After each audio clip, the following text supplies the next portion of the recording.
Supreme court से दो बहुत बड़ी खबरें हैं। पहले मामले में सुप्रीम कोर्ट की तरफ से आदेश जारी किया जा चुका है और दूसरे केस में कोर्ट बहुत ही जल्द सुनवाई पूरी करके अपने फैसले पर पहुंचेगा। दरअसल सुप्रीम कोर्ट ने मानवता को शर्मसार करने वाले एक मामले में बड़ा फरमान जारी करते हुए कांग्रेस को तगड़ा झटका दिया है। सुप्रीम कोर्ट का यह फैसला इसलिए भी मायने रखता है क्योंकि इस मामले में पहले हाई कोर्ट की ओर से राहत दे दी गई थी, लेकिन जब मामला सुप्रीम कोर्ट की दहलीज पर पहुंचा तो पूरा का पूरा जो खेल है वो उल्टा हो गया। सुप्रीम कोर्ट से आ रही दोनों ही बड़ी खबरों के मामलों का हम इस रिपोर्ट में विश्लेषण करेंगे और आपको यह भी बताएंगे कि कैसे सत्ता की पावर के नशे में चूर इस क्राइम को अंजाम दिया गया। लेकिन उससे पहले आपसे आग्रह है कि चैनल को सब्सक्राइब कर लें और अगर आपको वीडियो पसंद आए तो लाइक जरूर करें। देखते रहिए, मुद्दा गरम है।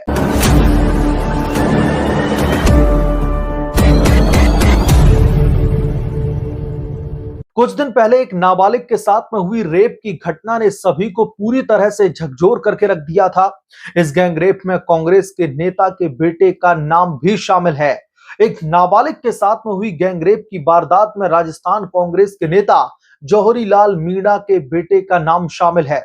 इस मामले में सुप्रीम कोर्ट ने बड़ा फैसला सुनाते हुए कहा कि सदियों पुराना सिद्धांत है कि जहां नारी का सम्मान होता है वहां पर देवता बसते हैं। सुप्रीम कोर्ट ने गैंग रेप के आरोपियों को दी गई जमानत कैंसिल करते हुए ये टिप्पणी की है। 10वीं में पढ़ने वाली नाबालिग को ड्रग्स देकर के उसके साथ में होटल में गैंग रेप के तीनों आरोपियों को राजस्थान हाई कोर्ट ने जमानत दे दी थी। इसके खिलाफ में पीड़िता ने सुप्रीम कोर्ट का दरवाजा खटखटाया था। सुप्रीम कोर्ट के जस्टिस एस रविंद्र भट्ट की अगुवाई वाली बेंच के सामने यह मामला जब पहुंचा तो सुप्रीम कोर्ट ने पीड़िता की अर्जी को स्वीकार करते हुए कहा कि मौजूदा मामले में जो आरोप हैं वो जघन्य है और महिला की गरिमा पर हमला है। कोर्ट ने कहा कि जहां महिलाओं का सम्मान होता है वहां पर देवता बसते हैं और यह सिद्धांत अपना अर्थ खो देगा अगर आरोपियों पर तय कानूनी प्रक्रिया के तहत शिकंजा न कसा जाए। आप लोग समझ सकते हैं कि राजस्थान हाईकोर्ट की तरफ से इन्हें राहत दे दी गई थी, जमानत पर रिहा कर दिया गया था, लेकिन सुप्रीम कोर्ट में जब यह मामला पहुंचा तो कांग्रेस के नेता को तगड़ा झटका लगा। यह मामला राजस्थान का है। अभियोजन पक्ष के मुताबिक घटना के वक्त शिकायती लड़की की उम्र 15 साल 6 महीने थी और वो 10वीं कक्षा में पढ़ती थी। आरोप है कि उनके साथ में 24 फरवरी 2021 को 3 आरोपियों ने गैंगरेप किया था।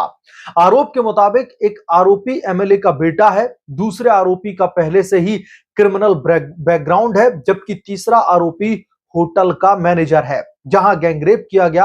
आरोप है कि तीनों ने आपत्तिजनक वीडियो भी बनाया और धमकी दी गई कि घटना के बारे में किसी को भी बताने पर वीडियो सोशल मीडिया पर दरअसल वायरल कर दिया जाएगा। 13 महीने बाद पुलिस को घटना के बारे में जानकारी दी गई और फिर केस दर्ज किया गया। इस मामले में राजस्थान हाईकोर्ट ने एफआईआर में भी देरी के आधार पर 6 अप्रैल 2023 को आरोपियों को जमानत दे दी थी। आरोपियों को दी गई जमानत को पीड़िता की ओर से सुप्रीम कोर्ट में चुनौती दी गई थी। सुप्रीम कोर्ट में पीड़िता की ओर से कहा गया कि यह गंभीर और जघन्य अपराध का मामला है। इसमें 20 साल से लेकर के उम्र कैद तक की सजा का प्रावधान है। एक आरोपी एमएलए का बेटा है और इस बात का अंदेशा है कि वो सबूतों के साथ में छेड़छाड़ कर सकता है और गवाहों को प्रभावित कर सकता है। वहीं आरोपियों की ओर से पेश वकील ने कहा कि राजस्थान हाईकोर्ट का फैसला सही है क्योंकि एफआईआर में 13 महीनों की देरी की गई। सुप्रीम कोर्ट ने कहा कि एफआईआर में देरी के पीछे सामाजिक स्थिति है, साथ ही लड़की नाबालिग है। आरोप है कि आपत्तिजनक वीडियो बनाया गया और उसे वायरल करने की भी धमकी दी गई थी, खास करके उस नाबालिग पीड़िता के साथ में जिसके साथ में ये गैंगरेप की घटना को अंजाम दिया गया। हो सकता है इसके पीछे जो सुप्रीम कोर्ट की तरफ से कहा जा रहा है सामाजिक परिस्थितियां रही हो, इसकी वजह से लेट एफआईआर दर्ज करवाई गई। एफआईआर कराने में हुई देरी के लिए इन तथ्यों को नजरअंदाज नहीं किया जा सकता है। एफआईआर में देरी को अलग रंग देकर नहीं देख सकते हैं और ये नहीं कह सकते कि ये जमानत का ग्राउंड है। जमानत कैंसिल करते हुए कोर्ट ने कहा कि आरोपियों को निर्देश दिया जाता है कि वो संबंधित कोर्ट में सरेंडर करें और अगर 2 हफ्ते में सरेंडर नहीं करते हैं तो उन्हें कस्टडी में लिया जाएगा। गैंगरेप के आरोपियों की जमानत तब दोस्तों कैंसिल की गई जब सुप्रीम कोर्ट में ही दूसरी बेंच के सामने गोधरा दंगे में हुए गैंगरेप की अभियुक्तों की रिहाई के मामले में सुनवाई चल रही है। हालांकि दोनों मामले अलग अलग हैं, लेकिन इस मामले में सुप्रीम कोर्ट ने बेल कैंसिल करते हुए एक संदेश दिया है कि नारी का सम्मान जरूरी है। साथ ही ऐसे मामले में हाई प्रोफाइल ताकतवर लोगों के शामिल होने का केस पर पड़ने वाले असर की ओर भी इशारा किया। जमानत कैंसिल करने के लिए जो तमाम आधार गिनाए गए हैं वो आने वाले दिनों में ऐसे केसों के लिए दरअसल नजीर साबित हो सकते हैं। अब रुक कर लेते हैं सुप्रीम कोर्ट से आ रही अगली बड़ी खबर का। उत्तर प्रदेश के मथुरा में श्री कृष्ण जन्मभूमि के पास कथित अवैध निर्माण को हटाने से संबंधित एक याचिका पर आज सुप्रीम कोर्ट में सुनवाई की जाएगी। याचिका न्यायमूर्ति अनिरुद्ध बोस, न्यायमूर्ति संजय कुमार और न्यायमूर्ति एसवीएन भट्टी की पीठ के समक्ष सुनवाई के लिए आएगी। मामला कृष्ण जन्मभूमि के पास बस्तियां तोड़ने से जुड़ा हुआ है।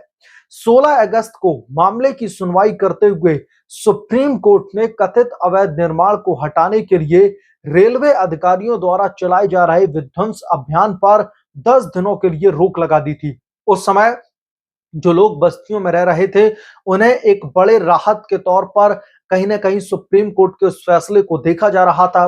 लेकिन अब सुप्रीम कोर्ट ने याचिकाकर्ता याकूब शाह की याचिका पर केंद्र और अन्य को नोटिस जारी करके जवाब मांगा था।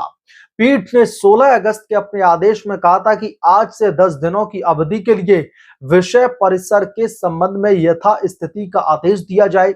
एक सप्ताह के बाद सूची दी जाए और बाद में 25 अगस्त को मामला फिर से शीर्ष अदालत के समक्ष सुनवाई के लिए आएगा, जिसने अंतरिम आदेश को आगे बढ़ाने से साफ तौर पर इनकार कर दिया था।